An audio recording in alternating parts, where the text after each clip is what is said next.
Oh, wouldn't it be great if the forecast would just stay the same and didn't change?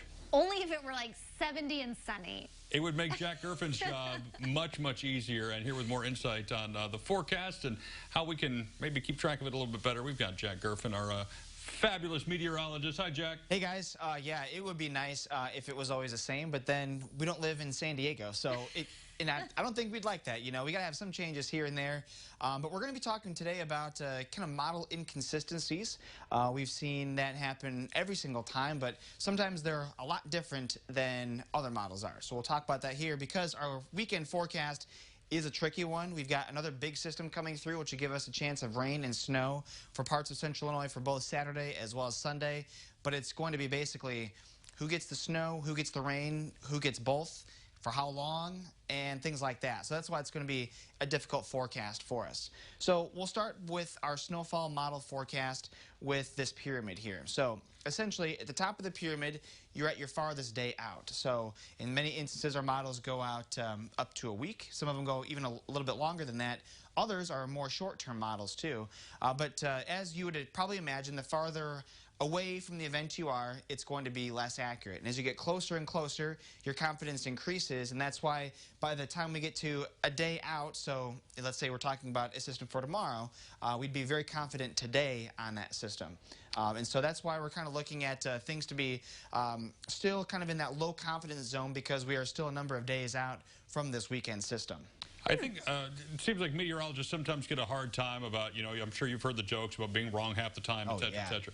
But if you think about, like, anybody else's job, if it changed every single day, that would be really hard to sort of keep track of it and do it accurately. Yeah, I mean, it's not easy. It's not easy. And so we try to make it look easy. And with all the technology advancements that we've had over the decades, it is a lot easier than what it was in the past. But, I mean, we still can be wrong.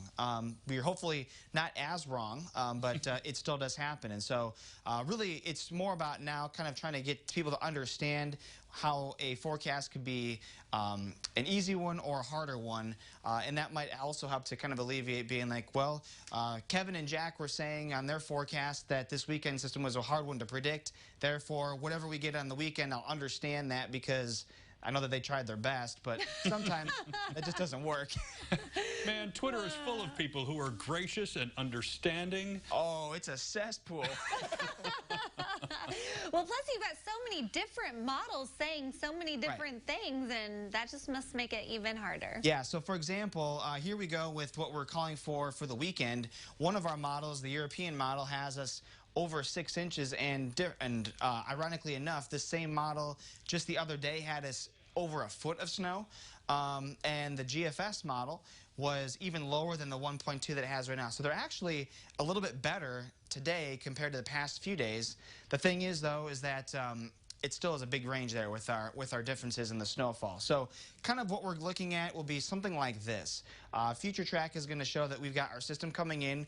We're pretty confident, though, that when we start things off on the weekend, Saturday morning's probably going to end up being pretty dry. So all of our models are very good on the timing of things. It's just going to be essentially, where does this warm front end up going? And that seems like in central Illinois, always a problem for us. If you're along the north of the warm front, you get snow. If you're south of it, you're getting rain. And there's also the freezing rain, too, which we are, unfortunately, very accustomed to so far this winter.